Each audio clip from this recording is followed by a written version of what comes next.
Welcome back to the channel. This is The Casuals. I'm Jin. And I'm Saki. And today's episode is Impractical Questions. And so we're back with the various questions that you have thought of that I have no idea what they are. Only you would know. And like last time, you're just going to ask them and I'm just going to respond the first thing I could think of, unless I get stun locked like last time. But, let's get right to it. Since this should take up a lot of time, so I do want to get it to it as fast as we can, and there's no need for explanation outside of the intro. So so we're on question 11, starting if we're continuing from the number of last week, it would be question 11. So what you got? All right. So first question of today: if early birds get the worm or get advantages, then why is patience a virtue? Because patience being a virtue is merely a signal for for making people feel better. Because if you wait too long, all the worms are gonna be gone. True, but early birds get the worm, but then patience is also considered a virtue. So do you want to go early, or do you want to wait it out? In this case, in terms of the literal sense, early bird gets the worm. Hell yeah, I want to be the early bird that gets the worm, because I mean, if there's a limited stock, go for it, right? But True. Since this is such a if you try applying it in such a broad way, there are definitely times where patience is a virtue, or patience is far more beneficial than trying to do something early on, right? Examples could be finding the right, I guess product, right? You don't need to go to the first thing you see, or the whatever fad is coming out for such product. You could be like, let me take my time and research, and then I guess another one is sales, right? Sales are definitely more, I feel like, our application of patience is a virtue, because over time things do get less expensive, but also there tends to be times where there are large spikes in terms of price cuts, and that in itself you have to be really patient for, unless you if you really want a product, but you could save over 50% just by waiting. Then that's where patience is definitely a virtue, rather than early bird gets the worm in that sense. All right. Yeah, that makes sense. I get it. What about you? What do you think? I'm kind of agreeing with you, how you said it. There are, some things you do, you kind of just want to, early bird gets the worm thing. Maybe there's a product you do want, and there's a sale for it, and you're like, oh, sale, duh, let me grab it before it, goes out of stock or whatever. Mm-hmm. But then also, sometimes you, a new product comes out that you're interested in, but you don't know if it's a gimmick. Mm-hmm. Then you'll wait a couple months, see how it how people respond to it at first. For people who do just go for it right away, and then you can make your judgment off that. That's also why patience is good too. So yeah, I think this is also prevalent in, just as you said, product, right? You don't know if it's a gimmick or not. I think this is especially true in the video game industry. This is a whole different subject, but I guess to make it short is that pre-orders have been a dominant thing by now, right? Right. People keep on pre-ordering things because they're so enamored with the idea of just, I don't know, getting the game right away before it's even out. And so They want to be able to get their hands on it before anyone else. yeah. And so because of that, so many people have pre-ordered a game, and then they just get disappointed. I'm just like, why did you pre-order the game? You could have just waited, especially when it's a digital version of a game, right? There's no benefit in actually pre-ordering unless you specifically want the one or two cosmetic things to give you. That doesn't even, honestly, most of them don't even look good. Or change gameplay or anything. It doesn't matter. Yeah. So the biggest example, but the biggest offender of this in the most recent memory is Cyberpunk 2077. not to say I'm not gonna say like whatever is good or bad game, but I think 90% of us can agree that the launch was terrible because there was a lot of issues. And people just pre-ordered it because they're like, it can't be bad. It's made by the studio that made The Witcher, right? It's like, you still shouldn't pre-order it though. It makes no difference if you pre-ordered it or not. If you just had waited like literally maybe a day, all these problems would have popped up and you would have been like, maybe it's not the best time to buy it right now, you know? Yeah. And yeah, like I feel like and this isn't even like, I don't think even patience is a virtue. Is it like even like the significance here? It's like if you just waited a day, it's not that hard to wait, you know? Yeah, literally 24 hours. A lot of games already have fixes within 24 hours. Yeah, and so I feel like it wouldn't hurt, right? Yeah. But that's my general thought. In terms of like real world applications, both go either way. Early bird does get the worm, and then patience is a virtue. Both are very, very valid. I agree. All right, so I guess we move on to the second question. Yep. This one is, I guess, kind of a really random one. There's probably the answer will come pretty quickly to you. Mm-hmm. Why do kamikaze pilots wear helmets? because they gotta do it for they gotta do it for the gram. They gotta look good. But they know they're not coming back. So what's the point of wearing a helmet? Hey man, if you're gonna go out in style, I guess, right? I mean, true. Yeah, you could say that. I guess real answer now. Realistic answer. I actually do know the answer to this, by the way. Oh, really? Okay, let's hear it. So this is pertaining to World War II and mainly World War II, and only really World War II, because that's when really this significant amount of pilots did the kamikaze maneuver. And you really don't see it in modern day, just because they value the people more than the plane, because you can always have the resources to build up a plane, but you can never. It's more of a loss to lose the person who's all that experienced, Yeah. So that's why you don't see that anymore. But real answer back then, the reason why they wore helmets is because when you're in high altitude, it gets freaking cold. And most of these planes are not, when they're initially flying over, like going towards a long distance, they would fly above, higher in the sky, in order to not be spotted by the aircraft carriers or usually any other spotters that are out in the ocean, right? Right. So, a lot of the times they would be flying up high, and if you're in higher altitude, it gets freaking cold, and these planes were not, built with insulation in mind. They were built for, war. Yeah. And so you needed to wear something over your head, or else you were literally gonna experience like the sheer amount of coldness and wind just blowing into your head, and that's not you're gonna be distracted by that.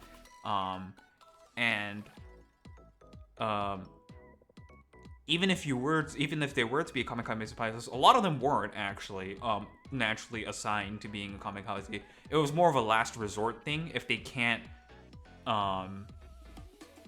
destroy the target, or if they feel like their mission is doomed and they need to make it successful, then they would go on full on kamikaze. It is even then, even with the Japan whole honor code and everything, most pilots did not want to go to their death immediately, But here's the thing about that. They only fueled the planes to go one way, so they were never meant to come back. True. In that aspect, I guess in that sense, it's more like the helmets were made. Well, one, and for one, the trip to get there, so you don't freeze your brains off. But two, it's also like you have this uniform, you might as well wear it, right?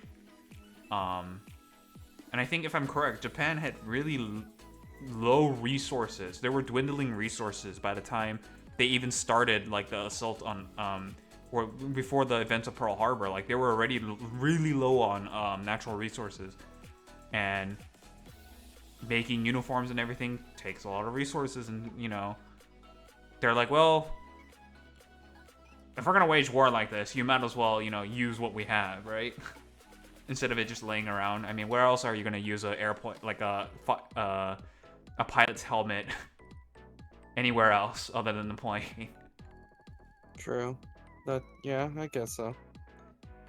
Other than that, yeah, like I guess like the overall answer would be like because of just mainly because it's protected against the cold when they're at higher altitudes to get to their target location. Alrighty, that makes sense. I guess, yeah. Question number 3. Okay, this one's probably gonna be my favorite for this set of questions. Mm-hmm. I'll give my answer first because I wrote it down too. Mm-hmm. So, is it still considered a dog pile if it's a bunch of cats on top of each other? And my answer was no, we call it a mountain. My initial thought was no, it's just gonna be a cat pile. I did not think of that pun of a mountain. I called it a mountain. Yeah. That is so good. I didn't. That caught me off guard so much.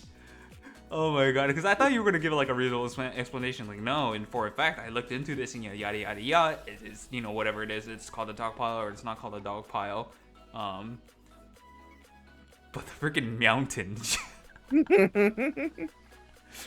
Oh my god, that caught me off so guard. That was the least the answer I did not expect at all. And I guess realistically, I think most people would just call it a cat pile, just because visually, if you were to ever see a group of like a mountain of like cats just being all on top of each other, you would just be like, hey, look, it's a cat pile. I don't think you would say it's a dog pile because your brain would be like, that's not a dog, that's a cat. So you would automatically start speaking out, that's a cat pile. True, but then how come when like humans do it, we call it a dog pile? Why not a human pile? I feel like because you are way more likely to see dogs doing that kind of action, like holding a treat or something, and then they just pile onto a dog rather than cats doing on that. I feel like if cats were... I'm saying humans though. You know how like in football you like pile on top of each other, tackle the person down. It's a dog pile. Yeah. So like when I was saying when I mentioned the dog, when someone saw that, it's like, oh, it's a dog pile, and then when they first saw it happen, because dogs are were probably more likely to pile up on like food or whatever prey, right? And then when someone saw humans doing it, they're like, hey, that looks like a dog pile, and so they just went with it. All right. Because I don't think back then, I think it would have been, I would have imagined it would have been extremely rare, if it probably never happened, where there'd be a large group of cats just piling on top of something, What if it was catnip?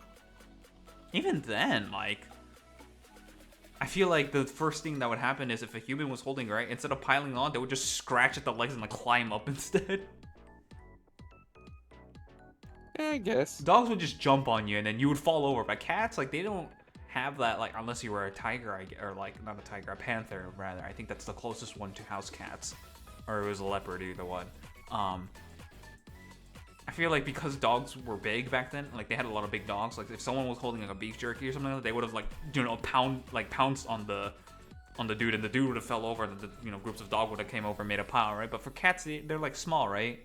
So they probably would have just clawed their way up to the person, and instead of a cat pile, it would have been a cat tower. All right. That's just my thoughts, though. Good thoughts. Good thoughts. All right, so that was Question 3, I think, right? 3. Yeah. Okay. So question 4. Do prison buses have emergency exits? Yes. I was gonna say most likely for safety reasons, but Yes. I think they are by law or something like that they must have emergency exits. However, I do believe those emergency exits are like strictly like how do you say this? They're very hard to open. I think you would need like the whatever officers on board or officer escorting it in order to open it. I'd hope so. We could be wrong for all I know. They probably like there could be a whole another side of like they don't care if the prisoners die. True, we don't know that. And now to think about it, like if you don't want the prisoners escaping, then yeah, you would probably, if in a, I guess almost in an inhumane way, you probably wouldn't add an escape, emergency exit. But I would like to think they do, just because they probably would have to do it by law. Yeah, I believe that you have to. Yeah. So yeah, that was my answer, just immediate answer. Okay, how about the next one? All right. Um, let's see where. Okay, here it is. Does the word synonym have a synonym? No. No. No. Because, synonym is a, what's it called? Synonym is a, we're talking about synonym as in the spice, right? No, synonym. Oh, you're talking about the word, it's S-Y- the synonym for synonym. synonym. The word, not the spice. For some reason, I thought you were talking about synonym. That. I can't say it. Cinnamon. Yeah. Synonym and cinnamon. Very, very close sounding. But I thought you were talking about like the spice itself. I was like, no, they don't have a synonym. What on earth are you talking about? Synonym having a synonym. Yes, they do, in fact. That. synonyms have synonyms? Yes, which would just be similar, no? I honestly don't know. I never tried it. Unless I'm being very dumb, synonym means other words related to that, or other words that can be used as the same function as that word, right? Yeah. Then yeah, I would say yes, because synonym would also be, the synonym of synonym would be similar, no? I'd assume so, but I've honestly, again, I've never checked, so. Should we fact check that right now? I am curious. I got you covered. What does it say? I am typing it right now. Wait, what? No, wait, what happened? Oh, my Microsoft Word doesn't work, so I cannot. According to thesaurus.com, yes, there are synonyms for synonym. All right, well, there you go. That's your answer. There are. Go figure. Woo! Okay, this one just give like the first thing that comes into your head. We don't have to give an explanation just because it's really a dumb question. I just thought it was funny. Mm-hmm. If olive oil is made from olives, what is baby oil made from? Babies. I don't know why my brain thought of that. I just thought it was funny. I remember this being thrown out so many times, and people were like, and then, dude, there were these very like I do not know if these like articles were satirical or not, right? Or if these images were satirical. But there were people on Facebook saying, we must stop the production of baby oils because where do you think baby oil comes from? And people were like, what do you mean by that? I remember those. Oh my god. And like it was one of those like, you know, misinformed older generations of Facebook moms or something like that. Oh yeah. And they were like, they're hurting kids to make baby oil. And people have to explain to her, that's not what baby oil means. Yeah.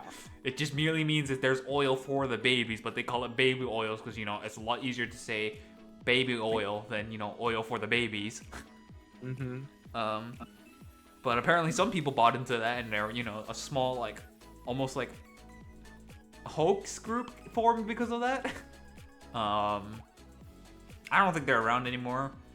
I feel like it had to have been like a joke of people like saying that, but like at the same time, knowing how people can be believing of such terribly founded like ideas, I wouldn't put it past it actually being a real person thinking that way. Yeah.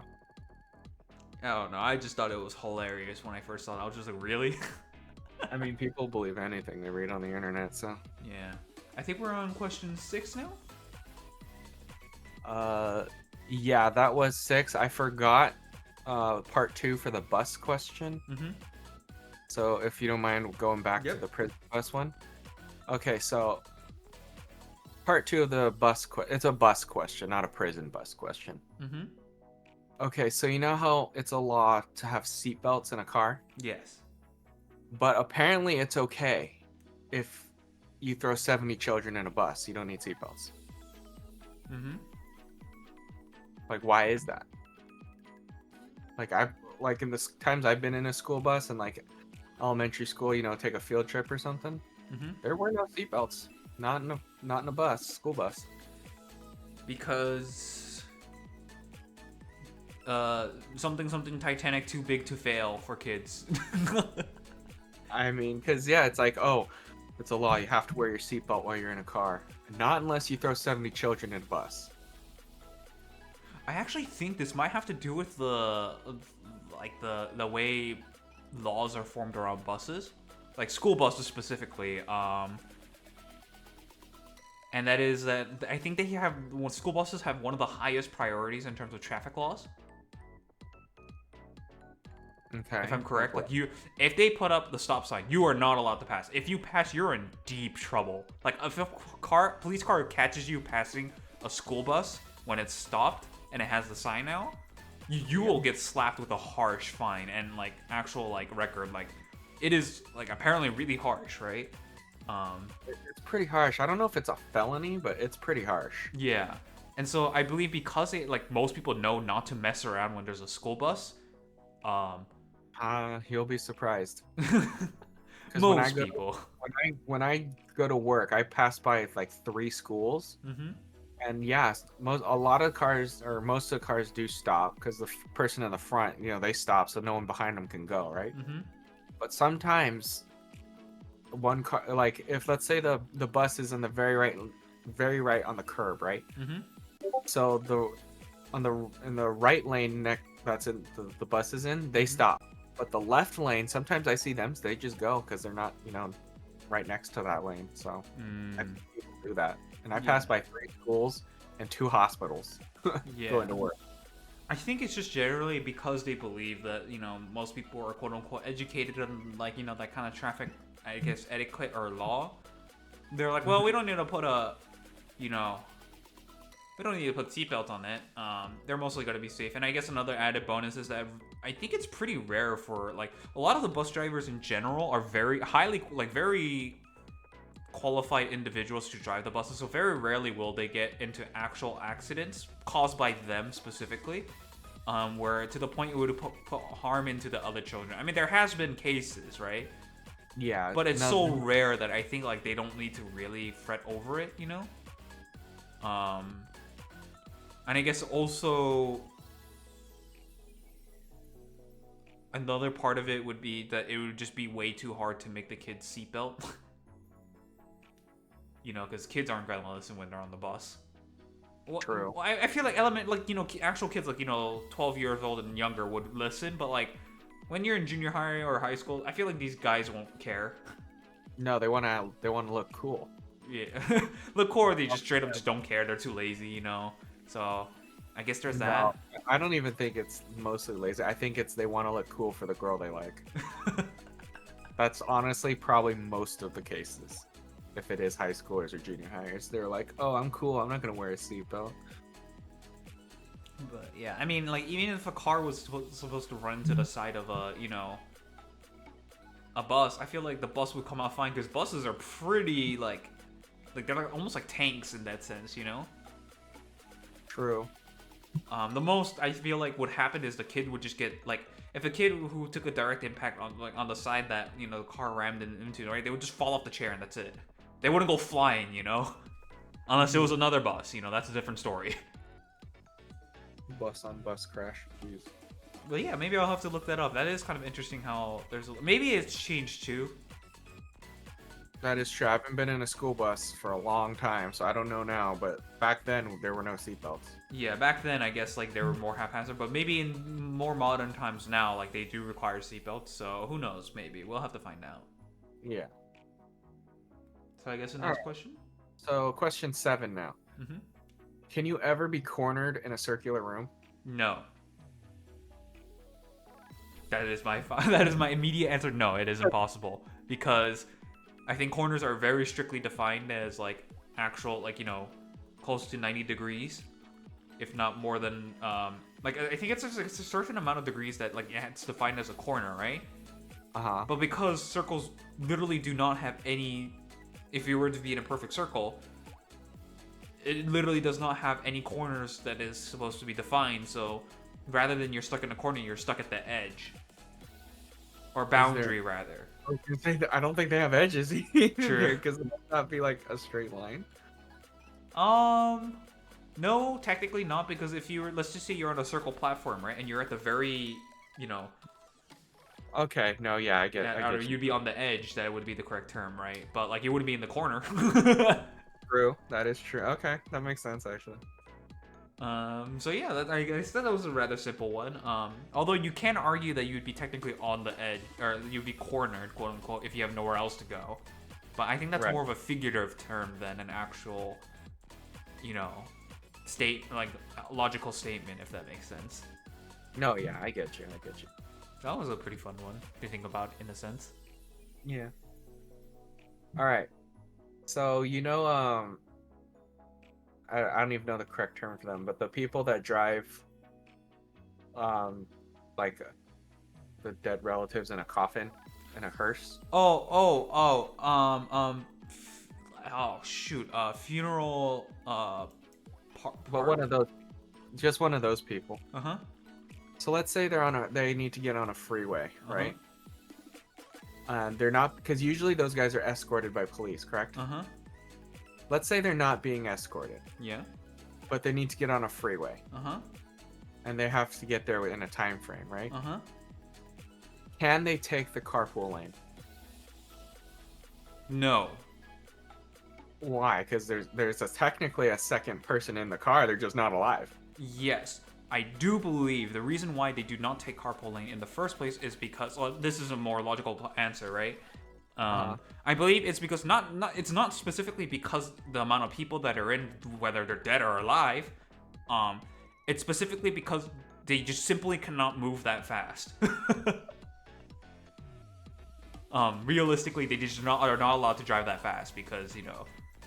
Oh, so they have a speed limit cap then? Yes, for them, like in like their own like speed limit cap, if they're not allowed to drive a certain limit, or else their the coffin might start shaking around, and if that shit gets loose, then all hell is gonna break loose when the relatives from behind start seeing a coffin fly out of the freaking car.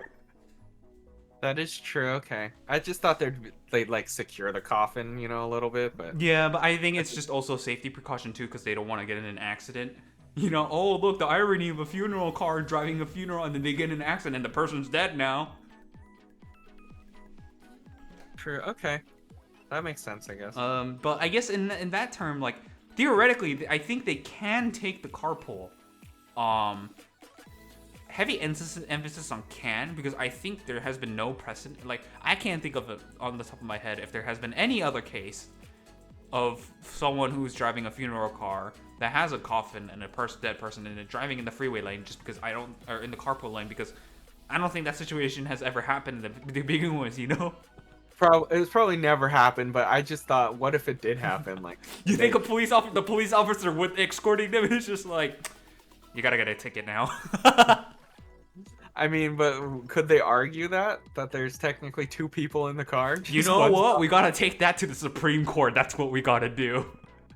I've always wondered that. That's why I wanted to ask this question. It's just because technically there are two people in the car. Yeah. I don't know if like written rules saying I have to be alive. My instinctive was actually no, but like think about it, maybe, now I'm like, you may be onto something here. Can you bend the rules? Can you break the rules? Can you form new rules? Because there's probably maybe at least one case, but probably not many about that. Anyways, I just thought that was a fun one. All right, question 9. How are we doing on time? We have enough to do a couple more? Yeah, we have enough. All right, so question 9 is, why do we drive in a parkway and park in a driveway? To confuse people. English. English. That is actually interesting. Why is it that way? I don't know. We drive in a parkway, but we park in a driveway, so The driveway is what really throws me off now that I think about it, because oh, you know what? It might be because the driveway is specific. No.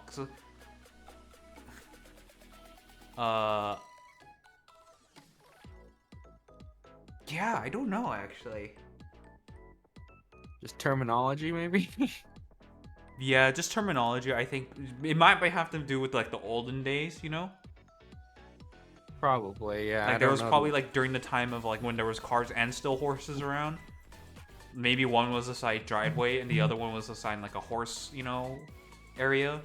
And then since driveway was just a term that was around, they just stuck with it and it just continued to be like that way. Yeah, I guess it could be that. Yeah. For all we know. Yeah. Yeah, I can't really think about it. Yeah, that's so confusing. I'll just say because English is weird language. Yeah. Oh, I do have an answer for your the funeral car going onto the highway or going onto the carpool. Oh yeah. Okay, let's hear it. So it's had happened before. I knew at least one time it's had to have happened. And so, oh, by the way, the official car term is called Hearse. Yeah, but what about the driver? I know it's called a hearse, but Yeah, like, they're just called a hearse driver, I think. oh, hearse driver. Okay, then. Don't. I could have said that. What's it called? No, you're not allowed because the corpse does not count as a passenger; it counts as a cargo. Oh, okay. Because by law, I think it is passenger, so there has to be a person in the passenger seat. And if it's a corpse, it's not in the seat; it's in a coffin, and then that coffin itself is counted as a cargo.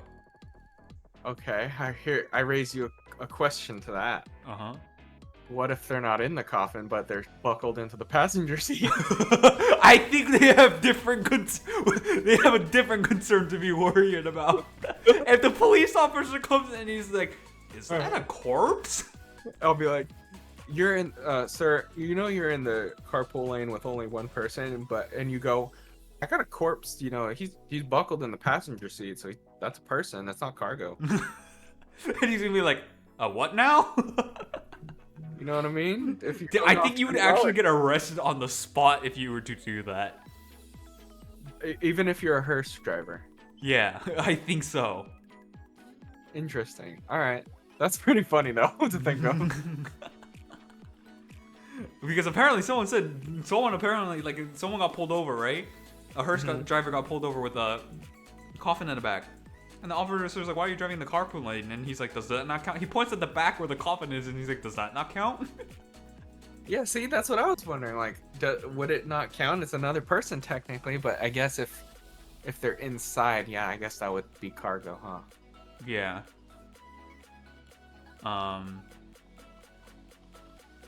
Yes, because if you're deceased, you are now not a living person, nor can you be classified as someone who could be actively tried under law, I guess, if in another sense. Okay. All right. Like you can't be like, "Jeremy, you committed a crime," and that person's just all skeletons. All right. So any hearse drivers out there, you cannot take the carpool lane.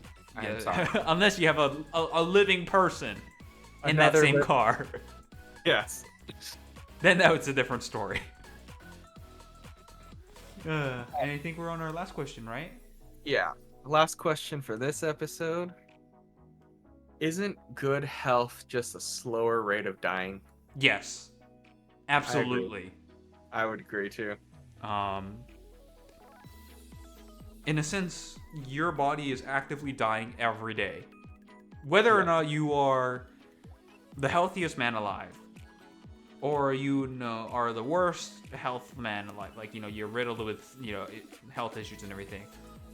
Really, all you're doing is basically either prolonging or shortening the amount of time that you have alive. And so being in good health just merely means you slow down the rate that you're dying. Right. That is just that is the reality of it. And as far as I know, we have not found the way to immortality, nor have we found the way to basically cheat death. So yeah, you are, no matter how good you take care of yourself or of your health, you are slowly dying no matter what. And I don't think this should be taken as a negative way or as a way to have an excuse to, have unhealthy habits or have an unhealthy lifestyle. It is still good to have a healthy lifestyle because having a healthy life also, frees you from a lot of inconveniences where unhealthy people may have, Yeah. You can avoid those inconveniences. Yeah. And Basically. so, in my opinion, do try your best to have a healthy life, But in terms of an actual answer to the question that you asked, which was, are you still slowly dying? Yes, absolutely. Yeah. Even with good health, it's just a slower rate. Yeah, absolutely. And even if you have good health, you could die suddenly one day. I've known perfectly healthy people who've just died of a heart attack out of nowhere because one day their body decided to not function properly. Yeah. It just happens. Like, even to the healthiest of people, it just happens. Yeah. So, yeah. That may be a somber conclusion, but I feel like, it's a more fitting conclusion because that is just how life is. And that's how we are. We're just, both of us are just normal dudes. We aren't, Imagine if we were some aliens, and be like, yes, we shall do human things. I am totally doing human things. But no, we're just two normal dudes, and eventually we'll stop doing these videos, whether we like it or not, one way or the other, And again, that's just a natural part of life. We'll move on to doing other things, or maybe I'll be 6 feet under. Who knows?